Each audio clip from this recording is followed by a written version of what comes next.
தேர்தல் முடிவுகள் ஒன்று வந்து இருக்கு. இந்த 5 மாநில தேர்தல் முடிவுகள் வாக்கு எண்ணிக்கை நடந்துட்டு இருக்கு.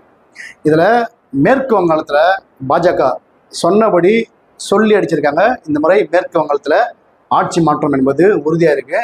ஏன்னா அங்கே 294 இடங்கள் மொத்தம் மேற்கு வங்காளத்தில், அதில் 148 இடங்கள் வெற்றி பெறவங்க ஆட்சி அமைக்க முடியும். ஆனால் பாஜக அங்கே இது வரைக்கும் 194 இடங்களில் முன்னிலை வகிக்கிறாங்க. ஏன்னா பாஜகவை பொறுத்த வரைக்கும் இந்த முறை மேற்கு வங்கத்தில் ஆட்சி கைப்பற்றி ஆக வேண்டும் அப்படின்ற ஒரு மிகப்பெரிய பிளானோட தான் அங்கே வந்தாங்க. ஏன்னா பிரதமர் மோடியே 2-3 டைம் போனார். அமித்ஷா கிட்டத்தட்ட ஒரு 20 நாளைக்கு மேலே அங்கே தங்கி பிரச்சாரம் பண்ணார்.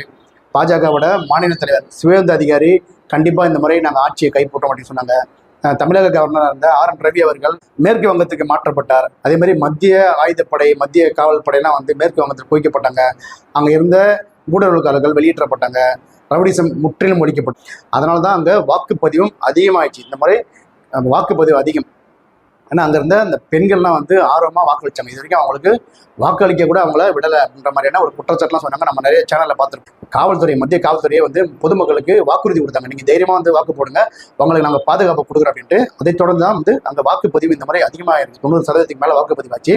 அது மட்டும் இல்லாமல் SIR சீர்திருத்தம் மூலயமா அங்கே 1 கோடிக்கு மேற்பட்ட வாக்காளர்கள் நீக்கப்பட்டாங்க. அதாவது போலியான வாக்காளர்கள், பொய்யான வாக்காளர்கள், இரட்டை வாக்குரிமை பண்ணவங்க, பங்களாதேஷ் ஊடுருவர்களுக்கெல்லாம் வாக்கு சீட்டு கொடுத்துருந்தாங்க, ஆதார் ஐடி, ஓட்டர் ஐடிலாம் கொடுத்துருந்தாங்க. இதெல்லாம் கலைந்து கிட்டத்தட்ட 1 கோடி பேருக்கு மேற்பட்டோர் நீக்கப்பட்டாங்க. அதெல்லாம் நீக்கத்துக்கு பிறகு தான் அங்கே 2 கட்டமாக தேர்தல் நடந்துச்சு.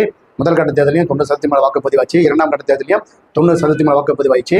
இந்த முறை கண்டிப்பாக வாக்குப்பதிவுக்கு அப்புறம் அங்கே வந்த கருத்து கணிப்பு எல்லாமே வந்து பாஜகவும் திரிணாமுல் காங்கிரஸும் ஓரளவுக்கு ஈக்குவலாக வாக்கு வாங்குவாங்க அப்படின்ற மாதிரி தான் சில கருத்துக்கள் சொல்லிச்சு. ஆனால் அங்கே பாஜக தலைவர்கள் கூறியது போல இந்த முறை பாஜக கண்டிப்பாக ஆட்சி அமைக்கும் அப்படின்னு கூறியது போல அங்கே பாஜக இதுவரைக்கும் 194 இடங்களில் முன்னிலை பெற்றிருக்கு. ஆட்சி அமைக்கிறதுக்கு தேவையான இடங்கள் 148 தான்.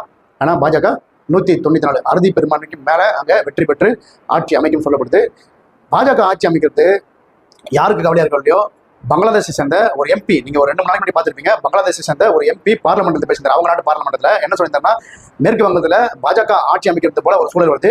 அப்படி ஒருவேளை பாஜக ஆட்சி அமைத்தால் நம்ம நாட்டிலேருந்து அங்கே இருக்கிற பங்களாதேஷ்காரங்களாம் திரும்ப நம்ம நாட்டுக்கே அகதி அனுப்பப்படுவாங்க. அப்படி அவங்க அனுப்புனாங்கன்னா அவங்களுக்கு தேவையான வேலை வாய்ப்புகள், அவங்களை தங்க வைக்கிறது, அவங்களுக்கு சாப்பாடு போடுறதா நமக்கு மிகப்பெரிய கவலையாக போயிடும். நமக்கு மிகப்பெரிய ஒரு பொருளாதார சிக்கலை உண்டு பண்ணிவிட்டு பங்களாதேஷை சேர்ந்த ஒரு MP அவங்க நாட்டு பார்லிமெண்ட்டில் பேசியிருக்காங்கன்னா எந்த அளவுக்கு பங்களாதேஷை சேர்ந்தவங்க நம்ம மேற்கு வங்கத்தில் ஊடுருவி இருப்பாங்க அப்படின்றதுக்கு பங்களாதேஷ் MP சொன்ன அந்த விஷயமே ஒரு காரணமாக அமைஞ்சுது. இது போன்ற இந்த ஊழல்காரர்களை தடுக்கிறதுக்காக தான் பாஜக அங்கே இந்த முறை ஆட்சி அமைக்க வேண்டும் அப்படின்னு என்ன பண்ணாங்க, அதை செயல்படுத்திருக்காங்க. பாஜக ஆட்சி அமைக்கிறது மேற்கு வங்கத்தில்.